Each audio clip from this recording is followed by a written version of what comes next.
Hello दोस्तों, 8 नए dividend stocks के बारे में इस वीडियो में बात करेंगे। निफ्टी का एक इंडेक्स है डिविडेंड अपॉर्चुनिटी इंडेक्स। उस इंडेक्स में 8 नए स्टॉक शामिल हुए हैं, उसके बारे में बात करेंगे। और यही नहीं, इस 8 स्टॉक के अलावा टॉप के 10 जो स्टॉक्स हैं उसके बारे में बात करेंगे। तो 18 डिविडेंड पेइंग स्टॉक्स की लिस्ट इस वीडियो से आप लेकर जाएंगे दोस्तों। इस डिविडेंड इंडेक्स का परफॉर्मेंस भी हम जानेंगे कि ये परफॉर्म कर रहा है या नहीं कर रहा है, उसको जानेंगे। और ये 8 स्टॉक इंक्लूड हुए हैं तो 8 स्टॉक निकले भी हैं, उसके बारे में भी दोस्तों इस वीडियो में बात करेंगे। देखिए, निफ्टी का एक इंडेक्स है डिविडेंड अपॉर्चुनिटीज 50 इंडेक्स करके, जहां पर 300 कंपनियों को एनालाइज किया जाता है फ्री फ्लोट के बेसिस में, जो टॉप की 300 कंपनी है। अब यहां पर 50 कंपनियां चुनी जाती है जो डिविडेंड पे करती है। उनका कम से कम 1 साल का लिस्टिंग हिस्ट्री होना चाहिए, नेट प्रॉफिट होना चाहिए, मतलब पिछले 1 साल में जो भी फाइनेंशियल ईयर था वहां पर प्रॉफिट होना चाहिए। उन्होंने पिछले 12 महीनों में उन्होंने डिविडेंड डिक्लेयर किया होना चाहिए। और जो टॉप की जो 25 कंपनियां हैं उनको डिविडेंड यील्ड के हिसाब से उनको तो कंपलसरीली ही चुनना है।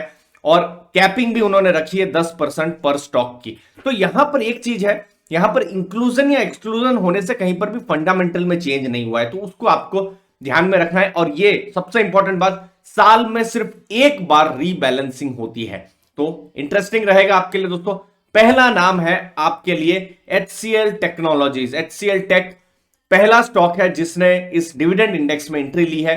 अभी आप देखेंगे 3 लाख करोड़ का मार्केट कैप है, 1130 का शेयर प्राइस अभी फिलहाल है एचसीएल टेक का। और एचसीएल टेक के बारे में एक यूनिक बात बताऊं, 76 टाइम्स या मैं कहूं 19 साल उन्होंने क्वार्टरली डिविडेंड दिए हैं, मतलब हर 3 महीनों में उन्होंने डिविडेंड दिए हैं। और कॉन्जिक्यूटिवली वो 19 साल से हर 3 महीने में डिविडेंड दे रहे हैं, मतलब 76 टाइम्स, मतलब साल में 4 बार डिविडेंड वो दे रहे हैं। अपना क्वार्टरली रिजल्ट्स आता है और वो डिविडेंड दे रहे हैं। तो ये एक बहुत ही यूनिक चीज है जो कंपनी डिविडेंड दे रही है। अब उन्होंने अपनी डिविडेंड पॉलिसी को भी चेंज किया है। 2022 जो अभी जो चल रहा है और 2026, मतलब अगले 5 साल के लिए जो भी पैसा वो कमाएंगे, 100 रुपए वो कमाएंगे तो 75 रुपीज वो डिविडेंड में पे कर देंगे।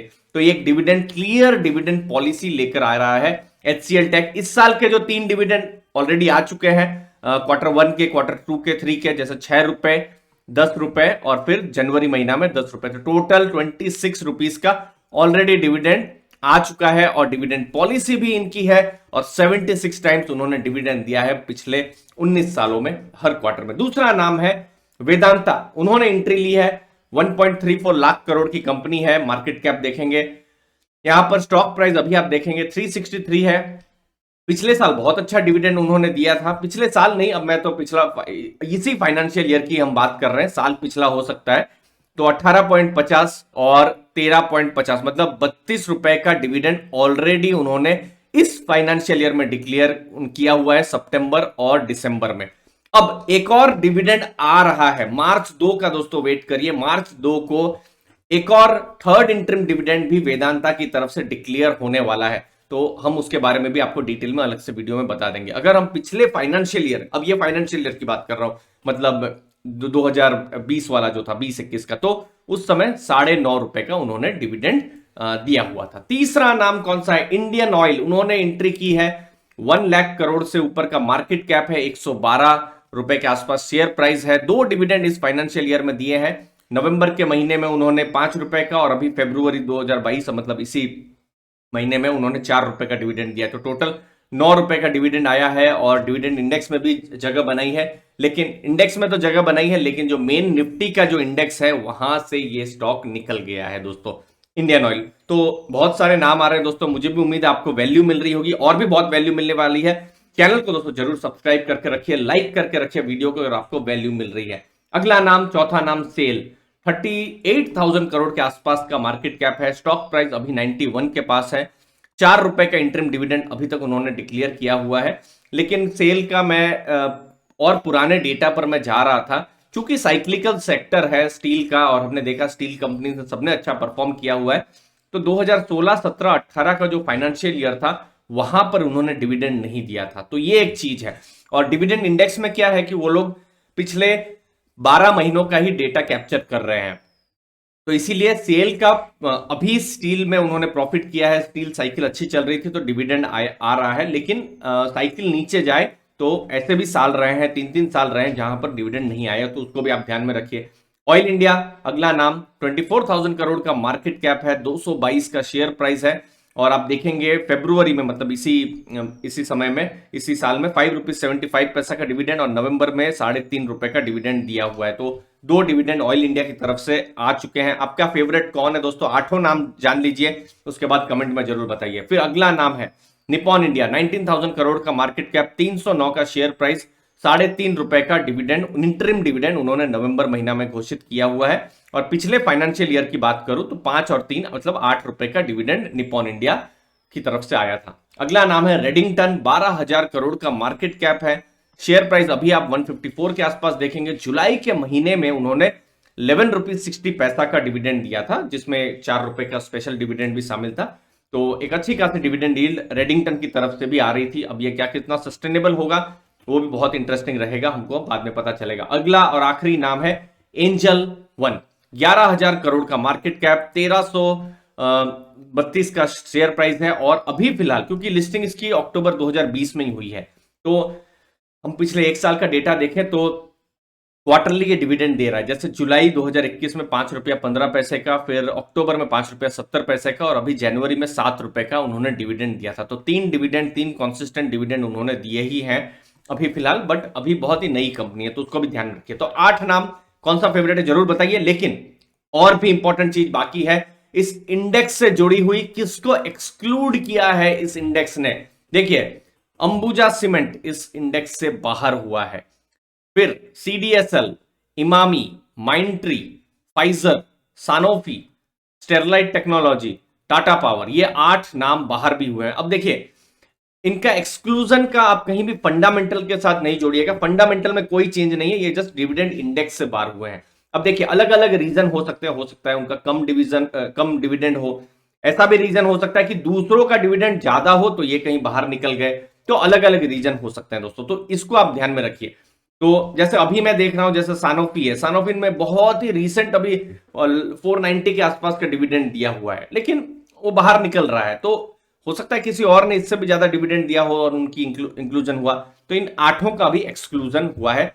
अब डिविडेंड इंडेक्स के बारे में मैं आपको बता दूं कौन सी टॉप 10 कंपनियां हैं, और ये कंपनियां कहीं मुझे लगता है कि बहुत हद तक स्टेबल कंपनीज हैं, जो स्टेबल डिविडेंड पेइंग कंपनीज भी है। जैसे टीसीएस है सबसे ज्यादा वेटेज, फिर लार्सन एंड टूब्रो है, फिर हिंदुस्तान यूनिलीवर है, इंफोसिस है, आईटीसी है, टेक महिंद्रा है, टाटा स्टील है, फिर पीएसयू के 2 नाम, पावर ग्रिड, एनटीपीसी, ये 2 नाम, और फिर नेस्ले, तो ये 10 नाम है। अब देखिए, यहां पर उन्होंने ऐसा भी नहीं रखा है कि जो बिल्कुल टॉप की कंपनी है, जो भी कंपनियां सबसे ज्यादा डिविडेंड यील्ड देती है वो उनको भी नहीं रखा है, उन्होंने कॉन्सिस्टेंट प्रॉफिट वाली कंपनियों को भी रखा है। नहीं तो ऐसी बहुत सारी कंपनियां आपको मिल सकती है जो प्रॉफिट भी शायद उतना ना करे लेकिन डिविडेंड ज्यादा हो, बहुत सारे स्मॉल कैप्स भी आपको मिल सकते हैं, लेकिन इन्होंने टॉप 300 को ही जगह दी है। तो टॉप 250 तक तो मिड कैप जाते हैं, और फिर स्मॉल कैप 251 के बाद आता है, तो स्मॉल कैप का भी बहुत कहते हैं ना